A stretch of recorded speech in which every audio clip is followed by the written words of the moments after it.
Hello students, शारदे mathematics में आपका स्वागत है। स्टूडेंट्स, आज मैं आपके लिए फिजिक्स फर्स्ट के इम्पोर्टेंट एमसीक्यूज़ लेकर आई हूँ। यूनिट सेकंड के, यूनिट फर्स्ट के मैंने पहले ही प्रोवाइड कर दिए हैं। मैं उसकी लिंक आपको डिस्क्रिप्शन में दे दूँगी। मैंने अपने चैनल पर फिजिक्स और केमिस्ट्री के और मैथ के भी इम्पोर्टेंट क्वेश्चंस दे रखे हैं, तो आप जाकर देख लें। तो अब मैं बिना टाइम वेस्ट किए अपनी वीडियो स्टार्ट करती हूँ। हमारा फर्स्ट क्वेश्चन है, फ्रेनेल की अर्धकाल जॉन विधि में सभी जॉनों का क्षेत्रफल। तो सभी जॉनों का क्षेत्रफल क्या होता है फ्रेनेल की अर्धकाल जॉन विधि में? उस बिंदु पर प्रथम अर्धकाल जॉन के कारण उत्पन्न आयाम का आधा होता है। तो option A is correct. Next question है हमारा, जॉन प्लेट के उत्तल लेंस की तुल्य फोकस दूरी है। तो F = r1² option C is correct. Next है हमारा, यदि जॉन प्लेट की मूल फोकस दूरी f है तो निम्न में से किन बिंदु पर प्रतिबिंब प्राप्त होते हैं? तो option A is correct. F3, F5, F7। मैं थोड़ा स्पीड से ही कराऊंगी क्योंकि काफ़ी क्वेश्चंस हैं। नेक्स्ट है हमारा, जॉन प्लेट के लिए निम्न में से सत्य है। जॉन प्लेट में जो एफ वी होता है वो एफ आर से बड़ा होता है, मतलब बैगनी रंग की फोकस दूरी लाल रंग की फोकस दूरी से अधिक होती है। तो इसका मतलब ये भी हो सकता है कि लाल रंग की फोकस दूरी बैगनी रंग की फोकस दूरी से कम होती है। तो option C is correct. Next question है, जॉन प्लेट के बहुल फोकस का व्यापक सूत्र है। तो फॉर्मूला हमारे यहाँ पर ए इज करेक्ट है। नेक्स्ट है हमारा, कला विक्रम जॉन प्लेट से बने प्रतिबिंब की तीव्रता साधारण जॉन प्लेट से बने प्रतिबिंब की तीव्रता के बराबर होती है। तो option D is correct. Next question है, यदि जॉन प्लेट पर कुल जॉनों की संख्या n है तब सभी जॉन उद्भाषित होने पर प्रेक्षण बिंदु पर परिणामी तीव्रता की तुलना में एकांतर जॉन उद्भाषित होने पर उस बिंदु पर परिणामी तीव्रता n1/3 होगी। तो option C is correct. Next है, विवर्तन में ज्यामितीय छाया के बाहर प्रकाश की प्रदीप्त निर्भर करती है। किस पर निर्भर करती है प्रकाश की प्रदीप्त? हमारी निर्भर करती है अवरोध की प्रकृति तथा उसके आकार पर। तो option C is correct. Next question है, यदि धुएं से काली की गई एक कांच की प्लेट को एक पतली रेखा खींचकर उससे कुछ दूरी पर रखे बल्ब के तंतु को देखा जाए तो वह तंतु हमें कुछ फैला हुआ दिखाई देगा। तो option A is correct. Next है हमारा, अर्धकाल जॉन की त्रिज्याएं होती हैं। तो अर्धकाल जॉन की त्रिज्याएं हमारी मूल संख्याओं के वर्गमूल के समानुपाती होती हैं, मतलब जो जॉन की त्रिज्याएं हैं वो प्रोपोर्शनल होती हैं मूल संख्याओं के वर्गमूल के। नेक्स्ट है, जॉन प्लेट कार्य करती है उत्तल लेंस की तरह। Option A is correct. Next है, सीधे कोर पर प्राप्त विवर्तन में लगातार तीव्रताओं के बीच की दूरी क्या होती जाती है? बीच की दूरी हमारी घटती जाती है। तो option B is correct. Next है, विवर्तन के लिए आवश्यक शर्त है कि अवरोध का आकार तरंग दैर्घ्य की कोटि का होना चाहिए। तो option C is correct. Next है, एक 2540 रेखा प्रति इंच की समतल परावर्तन ग्रेटिंग 5000 एंगस्ट्रॉन तरंग दैर्घ्य के प्रकाश से विवर्तन चित्र बनाती है। स्पेक्ट्रम की कोटि की अधिकतम संख्या होगी। तो स्पेक्ट्रम के कोटि की अधिकतम संख्या हमारी 20 होगी। तो option B is correct. Next है हमारा, यदि ग्रेटिंग पर 5000 रेखा प्रति सेमी है तब दिखाई देने वाली स्पेक्ट्रम की संख्या 2 होगी। तो option C is correct. Next question है, किसी वृक्ष से आता हुआ सूर्य का प्रकाश भूमि पर गोलदप्पे बना लेता है, इसका कारण है? गोलदप्पे बनाने का कारण क्या है? प्रकाश का विवर्तन। तो option C is correct. Next question है, समतल ग्रेटिंग की विभेदन क्षमता के लिए सूत्र है। तो करेक्ट फॉर्मूला है λ/d = nn। तो option A is correct. Next question है हमारा, एक समतल विवर्तन ग्रेटिंग पर 4000 रेखाएं हैं 6000 एंगस्ट्रॉन के परास में द्वितीय क्रम के लिए विभेदन क्षमता होगी। तो विभेदन क्षमता हमारी कितनी निकल के आएगी? हमारी निकल के आएगी 80,000। तो option C is correct. Next question है, अवतल ग्रेटिंग के आरोपण की विधियों में सर्वाधिक उपयोग में लाई जाती है ईगल की विधि। तो ऑप्शन सी इज करेक्ट।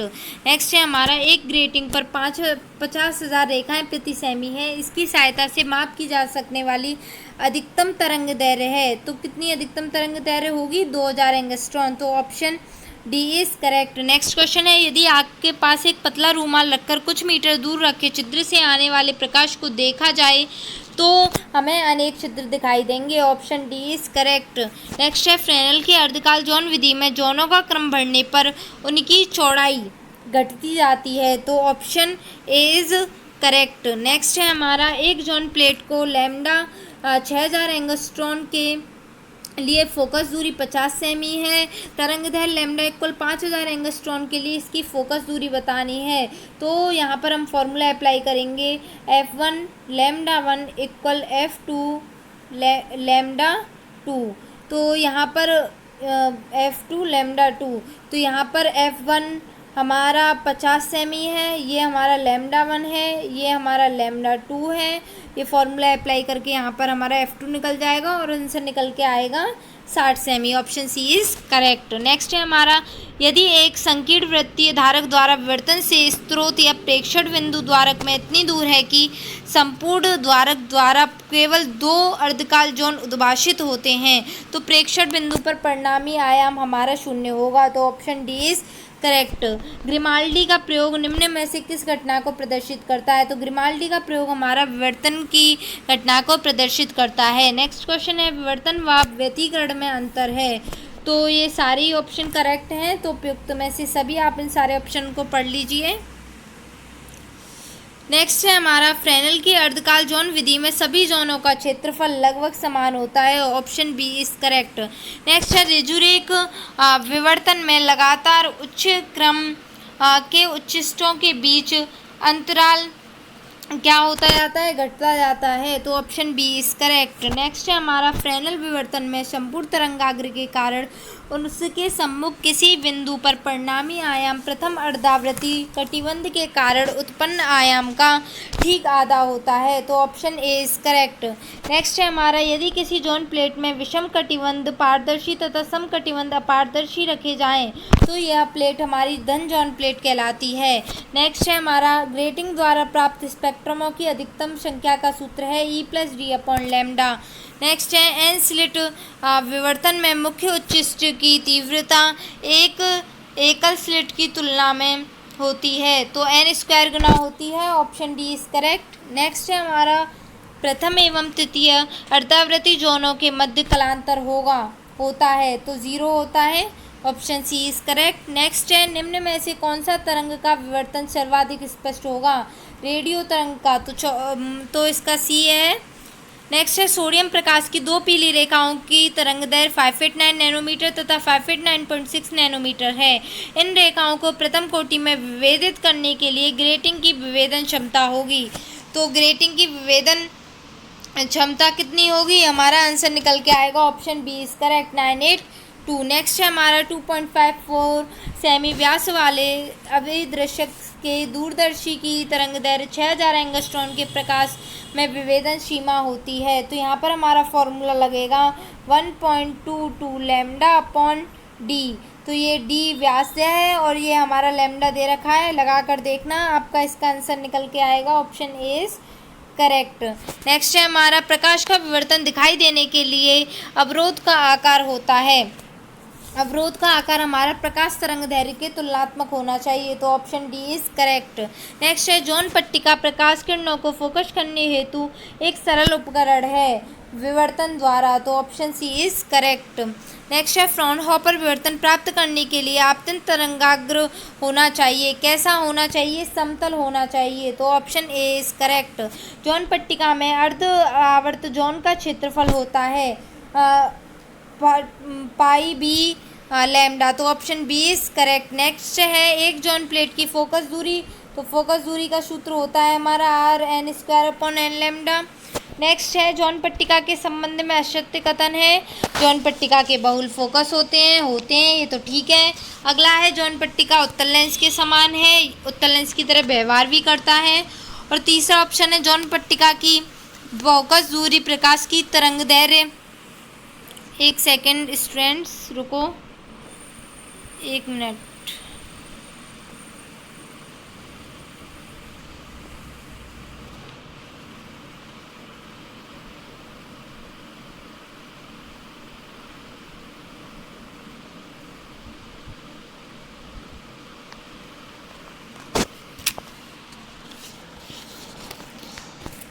ये है हमारा 42 क्वेश्चन। जॉन पट्टिका के संबंध में असत्य कथन है, तो इनमें से कोई भी असत्य कथन नहीं है। Option D is correct. Next है, जॉन प्लेट की मुख्य फोकस दूरी अधिक होती है, तो सबसे अधिक होती है हमारी बैंगनी रंग के लिए और कम होती है हमारी लाल रंग के लिए। नेक्स्ट है, द्वितीय अर्ध आवर्त जॉन का क्षेत्रफल है, तो द्वितीय अर्ध आवर्त जॉन का क्षेत्रफल है हमारा pi B lambda. Option B is correct. Next है, अर्ध आवर्त जॉन की त्रिज्याएं अनुक्रमानुपाती होती हैं मूल संख्या के वर्गमूल के, ये मैंने कराया है आपको। नेक्स्ट है, ग्रेटिंग स्पेक्ट्रम में nवें क्रम के मुख्य उच्चिष्ट की कोणीय अर्ध चौड़ाई होती है, तो कोणीय अर्ध चौड़ाई हमारी ये होती है। Option A is correct. D theta n equal 1/n capital N small n cot theta n। Next है हमारा 5000 एंगस्ट्रॉन तरंगदैर्घ्य वाले प्रकाश के एकल स्लिट विवर्तन के कारण प्रथम विवर्तन निम्नलिखित थीटा इक्वल 30 डिग्री पर प्राप्त होता है। स्लिट की चौड़ाई, तो स्लिट की चौड़ाई हमारी कितनी होगी? ऑप्शन बी इज करेक्ट, 1 × 10⁻⁴ सेमी। नेक्स्ट है, निम्न में से असत्य कथन है, तो इनमें से असत्य कथन कौन सा है? इनमें से असत्य कथन है विवर्तन फ्रिंजों के निम्नलिखित पूर्णतः अदीप्त होते हैं। नेक्स्ट है हमारा, एकल स्लिट से श्वेत प्रकाश का फॉर्न ओवर विवर्तन देखने के लिए स्लिट की चौड़ाई 10⁻⁻4 सेमी की होनी चाहिए, तो option B is correct. Next है हमारा, एकल स्लिट विवर्तन में केंद्रीय उच्चिष्ट की कुल कोणीय चौड़ाई होती है, तो कुल कोणीय चौड़ाई कितनी होती है हमारी? 2 sin inverse λ/e। Option D is correct. Next है हमारा, एक द्विस्लिट विवर्तन में उच्चिष्ट का प्रतिबंध है, तो उच्चिष्ट का प्रतिबंध क्या है? क्या ठीक लिखा हुआ है हमारा? ये फॉर्मूला ठीक है, E+D sin theta equal n lambda. Next है, जॉन प्लेट की फोकस दूरी कम होती है, तो जॉन प्लेट की हमारी फोकस दूरी लाल रंग के लिए कम होती है, अभी बताया मैंने आपको। नेक्स्ट है, प्रिज्म की विभेदन क्षमता होती है, प्रिज्म की विभेदन क्षमता होती है हमारी T/d लैम्डा। नेक्स्ट है हमारा, प्रकाश किरण का किसी विघ्नकारी वस्तु के किनारे से मुड़ना कहा जाता है, क्या कहा जाता है? मुड़ना किनारे से विवर्तन कहा जाता है, तो option B is correct. Next है हमारा, 0.001 मिमी की दूरी के अंतर पर रखी दो वस्तुओं की तरंगदैर्घ्य 4000 एंगस्ट्रॉन के प्रकाश में प्रकाशित करने ठीक विभेदन आवश्यक सूक्ष्मदर्शी का आंकिक द्वारक होना चाहिए, तो आंकिक द्वारक हमारा कितना निकल के आएगा? हमारा निकल के आएगा 0.49 निकल के आएगा। Option B is correct. Zone plate हमारी उत्तल लेंस की तरह कार्य करती है, तो option B is correct. Next है हमारी, प्रिज्म की विभेदन क्षमता क्या होती है? प्रिज्म की विभेदन क्षमता हमारी आधार की लंबाई के समानुपाती होती है, तो option A is correct. Next है हमारा, एक ग्रेटिंग पर 15,000 रेखाएं प्रति इंच हैं, तो ग्रेटिंग का अंतराल होगा, ग्रेटिंग का अंतराल हमारा निकल कर आएगा 1.693 × 10⁻⁴ semi. Option A is correct. Next है हमारा, संख्यात्मक द्वारक Na का व्यंजक है, तो संख्यात्मक द्वारक Na का व्यंजक है हमारा म्यू साइन आई। नेक्स्ट है, फ्रॉनहोफर वर्ग विवर्तन के लिए आवश्यक प्रतिबंध है कि क्या प्रतिबंध आवश्यक है? आपतित व विवर्तित दोनों तरंगाग्र समतल हो। स्टूडेंट्स, मैं थोड़ा आपको जल्दी करा रही हूँ क्योंकि ये क्वेश्चंस काफ़ी हैं।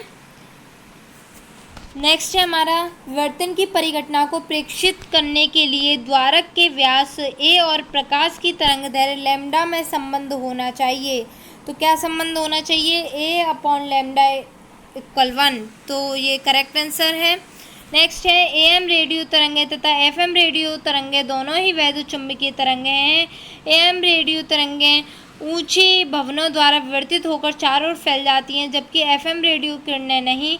इसका कारण क्या है? इसका कारण है AM रेडियो तरंगों की तरंगदैर्घ्य ऊंचे भवनों के आकार की कोटि की होती है, तो ऑप्शन ए इज करेक्ट।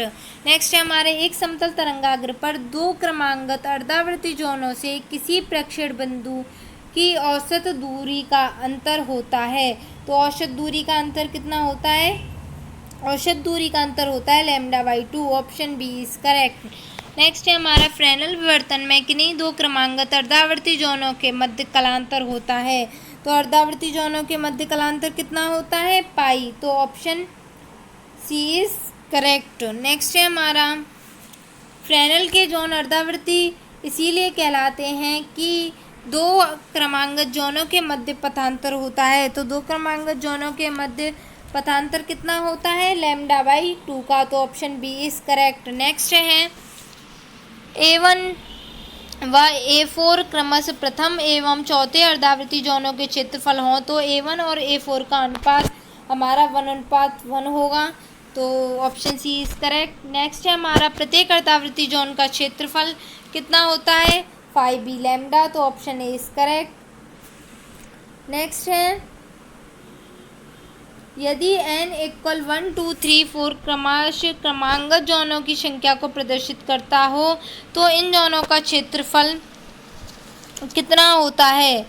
तो इन जॉनों का क्षेत्रफल हमारा किसके n 1/2 के वो होता है, अनुपाती होता है। नेक्स्ट है 6000 एंगस्ट्रॉन तरंग दैर्घ्य के प्रकाश के तरंगाग्र से 20 सेमी दूर प्रेक्षण के लिए अर्धावृत्ति जॉनों का क्षेत्रफल होगा। तो कितना निकल के आएगा हमारा? 0.377 मिमी स्क्वायर। तो ऑप्शन ए इज करेक्ट।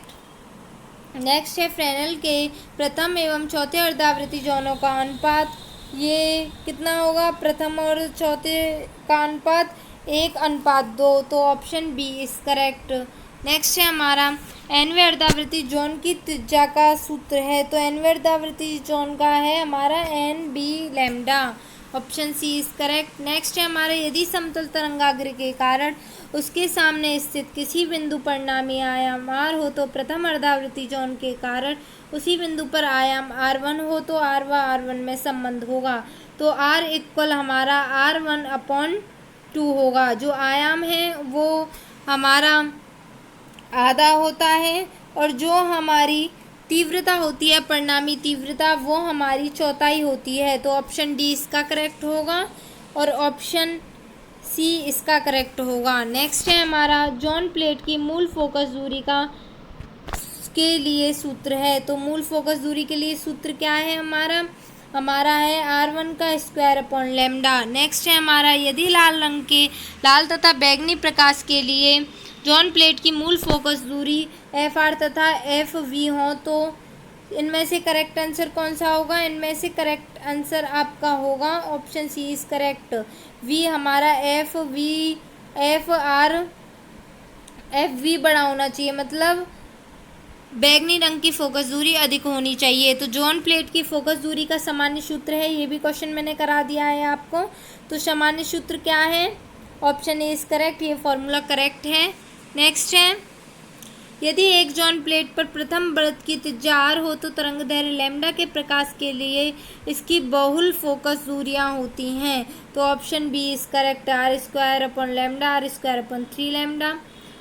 फिर है जॉन प्लेट में द्वितीय फोकस के संगत दो क्रमिक वृत्तों के बीच की दूरी वलयाकार जॉन में होती हैं। क्या होती हैं? इसमें कौन सा ऑप्शन ठीक होगा? 3 अर्धावृत्ति जॉन। तो option C is correct. Next है 5000 एंगस्ट्रॉन का एक वर्णीय प्रकाश 40 सेमी फोकस दूरी वाले जॉन प्लेट पर आपतित कराया जाता है। तो प्रथम जॉन की त्रिज्या, यहाँ पर त्रिज्या कैसे निकालेंगे? यहाँ फॉर्मूला होता है फोकस दूरी का r1 का स्क्वायर/n λ। तो ये आप फॉर्मूला रख के निकालना तो आपका आंसर निकल के आएगा। तो आंसर कितना निकल के आएगा आपका? तो आंसर आएगा आपका 0.045 सेमी।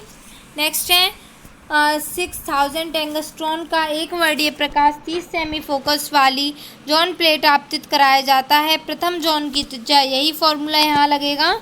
तो क्या ऑप्शन आएगा? Option B is correct.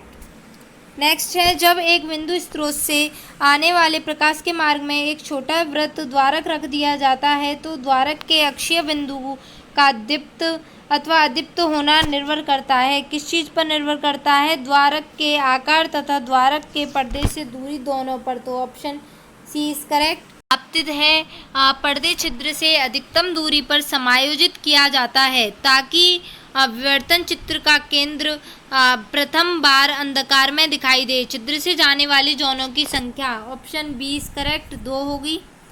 Next है हमारा 1.2 मिमी व्यास के वृत्ताकार छिद्र से 30 सेमी दूरी पर स्थित पर्दे पर प्रकाशीय वृत्त का केंद्र काला होता है। प्रकाश की तरंग दैर्घ्य कितनी होगी? हमारी प्रकाश की तरंग दैर्घ्य होगी 6000 एंगस्ट्रॉन। तो option D is correct. Next है, जब एक वृत्तीय द्वारक पर 6000 एंगस्ट्रॉन का प्रकाश लंबवत आपतित किया जाता है तो 60 सेमी दूरी पर रखे पर्दे पर तीव्रता संपूर्ण तरंगाग्र की तीव्रता की से चौगुनी होती है। तो द्वारक की त्रिज्या कितनी होगी? द्वारक की त्रिज्या आपकी द्वारक की त्रिज्या होगी 0.06 सेमी। तो ऑप्शन इज करेक्ट। नेक्स्ट है हमारा 5000 एंगस्ट्रॉन का प्रकाश 0.05 सेमी के वृत्तीय द्वारक पर आपतित प्रथम उच्चिष्ट के लिए द्वारक से पर्दे की दूरी कितनी होगी? द्वारक से पर्दे की दूरी आपकी निकल के आएगी द्वारक से पर्दे की दूरी 50 सेमी। तो option B is correct. Next है हमारा 0.3 सेमी त्रिज्या के एक वृत्तीय द्वारक पर 6 × 10⁻⁵ सेमी तरंग दैर्घ्य का एक समतल तरंगाग्र आपतित है। द्वारक से 500 सेमी दूरी के अक्षीय बिंदु के लिए द्वारक पर अर्धावृत्तीय ज़ोनों की संख्या होगी। तो अर्धावृत्तीय ज़ोनों की संख्या कितनी होगी? अर्धावृत्तीय ज़ोनों की संख्या होगी 3। Option A is correct. अगला है, यदि बेलनाकार तरंगाग्र को n अर्धावृत्तीय पट्टियों में विभक्त किया जाए और तरंगाग्र व स्लिट के बीच की दूरी a हो तथा k का एक नियतांक हो तो प्रेक्षण बिंदु के सापेक्ष तरंगाग्र के ध्रुव से nवीं पट्टी की दूरी होगी। तो nवीं पट्टी की दूरी कितनी होगी? Option B is correct, a/√n। Next है हमारा, यदि बेलनाकार तरंगाग्र को n अर्धावृत्तीय पट्टियों में विभक्त किया जाए तो nवीं पट्टी की चौड़ाई होगी। तो nवीं पट्टी की चौड़ाई कितनी होगी? a/√n-1। नेक्स्ट है, यदि संपूर्ण बेलन के तरंगाग्र के कारण प्रेक्षण बिंदु पर परिणामी आयाम r हो और प्रेक्षण बिंदु पर आयाम r1 हो तो r व r1 में संबंध तो मैंने आपको बताया है r और r1 जो है वो r/r1/2 होगा। तो option A is correct. Option A is correct. Next है हमारा, जब एक स्लिट से गुजरकर आने वाले एक बड़ी प्रकाश के मार्ग में एक रेजर ब्लेड को स्लिट के समांतर रख दिया जाता है तो ब्लेड की कोर के सामने पर्दे पर स्थित किसी बिंदु के लिए गलत कथन होगा। तो इनमें से गलत 0.11 सेमी है। तो प्रकाश की तरंग दैर्घ्य 5900 एंगस्ट्रॉन है। तो तार का व्यास कितना निकल के आएगा हमारा? 0.1 सेमी। Option B is correct. Next है, जब समान आयाम a तथा समान आवर्तकाल t की n सरल आवर्त गतियां जिनका सर्वनिष्ठ कलांतर फाई है किसी कण पर एक साथ कार्य करती है तो कण का परिणामी आयाम कितना होगा? कण का परिणामी आयाम हमारा होगा option B is correct, r=a sin n φ/2/sin φ/2। Next है, जब आयाम a तथा समान आवर्तकाल t की n सरल आवर्त गतियां जिनका सर्वनिष्ठ फाई है किसी कण पर एक साथ कार्य करती हैं तो कण के कंपन की परिणामी कला डेल्टा होगी। कितनी होगी?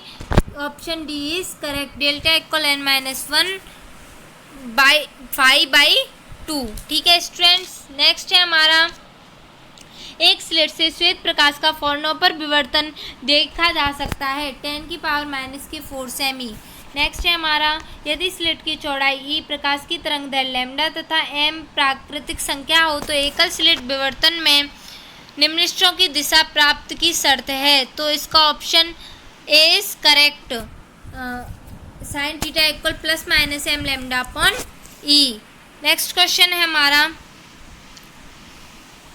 यदि अल्फा = φe sin θ/λ हो जहाँ a स्लिट की चौड़ाई थीटा विवर्तन कोण तथा लैम्डा प्रकाश की तरंगदैर्घ्य है तो एकल स्लिट विवर्तन में उच्चिष्ट के प्राप्त होने की शर्त। तो उच्चिष्ट के प्राप्त होने की शर्त क्या होगी? Option B is correct, alpha = 0 3π/2 ये होगा। ऑप्शन बी करेक्ट है। यदि स्लिट की चौड़ाई ई तथा प्रकाश की तरंगदैर्घ्य लैम्डा है तो एकल स्लिट विवर्तन में केंद्रीय उच्चिष्ट की कुल कोणीय चौड़ाई होगी। कितनी होगी? Option A is correct, λ/e। Sorry, इसका जो आंसर है वो ऑप्शन सी इज करेक्ट है, 2 साइन इनवर्स लैम्डा अपॉन ई। नेक्स्ट है, एक स्लिट पर 5000 एंगस्ट्रॉन तरंग दैर्घ्य का प्रकाश अविलंबित आपतित होता है। स्लिट से 2 मीटर की दूरी पर रखे फ्रोनों पर विवर्तन में प्रथम निम्नलिखित केंद्रीय उच्चिष्ट से 5 मिमी की दूरी पर है स्लिट की चौड़ाई। तो स्लिट की चौड़ाई हमारी 0.2 मिमी निकल कर आएगी। नेक्स्ट है, एकल स्लिट विवर्तन चित्र में केंद्रीय उच्चिष्ट तथा द्वितीयक उच्चिष्ट की तीव्रताओं का अनुपात लगभग होता है। कितना होता है? लगभग हमारा 62:1 होता है। Option D is correct. Next है, द्विस्लिट विवर्तन में उच्चिष्ट की दिशा की शर्त है। तो उच्चिष्ट के लिए हमारा option B is correct, e plus d sine theta equal plus minus n lambda. Next है, निम्नलिखित की शर्त पूछी है, तो निम्नलिखित के लिए क्या शर्त होती है? E sine theta equal n lambda. Option A is correct. Next है, द्विस्लिट विवर्तन चित्र में अनुपस्थित स्पेक्ट्रम के लिए आवश्यक शर्त है। तो अनुपस्थित स्पेक्ट्रम के लिए हमारा कौन सा ऑप्शन ठीक होगा? Option A is correct. Next है हमारा, जब समतल पारगमन ग्रेटिंग पर श्वेत प्रकाश अवलंबित आपतित होता है तो द्वितीय क्रम के स्पेक्ट्रम में मिलने वाला प्रथम रंग होता है। तो प्रथम रंग हमें कौन सा मिलता है? बैगनी। Option A is correct. Next है, समतल पारगमन ग्रेटिंग में स्पेक्ट्रम बनाने वाले किरणों का विचलन निर्भर नहीं करता है। किस चीज़ पर निर्भर नहीं करता है? ग्रेटिंग के अपवर्तनांक पर। Option D is correct. Next है, समतल परावर्तगमन ग्रेटिंग में स्पेक्ट्रम बनाने वाली किरणों का विचलन न्यूनतम होता है। क्या न्यूनतम होता है? जब कब न्यूनतम होता है? हमारा आपतन कोण विवर्तन कोण के बराबर हो तब। नेक्स्ट है, ग्रेटिंग में रेखाओं की संख्या n हो तथा विवर्तन कोण थीटा हो तो nवें क्रम में मुख्य उच्चिष्ट की अर्धकोणीय चौड़ाई d थीटा होगी। तो इसमें कौन सा ऑप्शन करेक्ट है? Option A is correct, 1/n n कोण थीटा। नेक्स्ट है हमारा, ग्रेटिंग पर अवलंबित आपतन के लिए मुख्य उच्चिष्ट की शर्त है। तो मुख्य उच्चिष्ट की कौन सी शर्त है? अभी कराया मैंने, option C is correct. Next है, राउलेंट विधि में यदि स्रोत वृत्त की परिधि पर है तो विवर्तित फोक्षित होती है। कब होती है? कहाँ होती है फोक्षित? वृत्त की परिधि पर। तो option B is correct. Next है, राउलेंट आरोपण में अवतल ग्रेटिंग की वक्रता त्रिज्या के बराबर दूरी होती है ग्रेटिंग से प्लेट तक की दूरी। तो option C is correct. Next question है हमारा, दूरदर्शी की विभेदन क्षमता है। दूरदर्शी की विभेदन क्षमता कितनी होती है? d 1.22 upon lambda. किसी दूरदर्शी की विभेदन सीमा होती है। विभेदन सीमा कितनी होती है? अभितर्शक के व्यास के व्युत्क्रमानुपाती। तो option B is correct. Next है, किसी दूरदर्शी की विभेदन सूक्ष्मदर्शी की विभेदन क्षमता होती है। सूक्ष्मदर्शी की विभेदन क्षमता होती है हमारी 1.22 lambda upon 2 into NA। Option A is correct. और हमारा दूरदर्शी की विभेदन सीमा के लिए क्या पूर्व फॉर्मूला होगा? दूरदर्शी की विभेदन सीमा हमारी दूरदर्शी की विभेदन क्षमता का उल्टा होता है। तो दूरदर्शी की विभेदन क्षमता हमारी इतना है, तो विभेदन सीमा कितनी हो जाएगी हमारी विभेदन सीमा हो जाएगी 1.22 लैम्डा अपॉन डी। ये इम्पोर्टेंट है, इनको कर लेना। स्टूडेंट्स, मैंने आपको इम्पोर्टेंट MCQ करा दिए हैं। अब मैं आपके लिए नेक्स्ट वीडियो लेकर आऊँगी, तो आप मेरे चैनल को सब्सक्राइब करें और शेयर करना ना भूलें। Thanks for watching.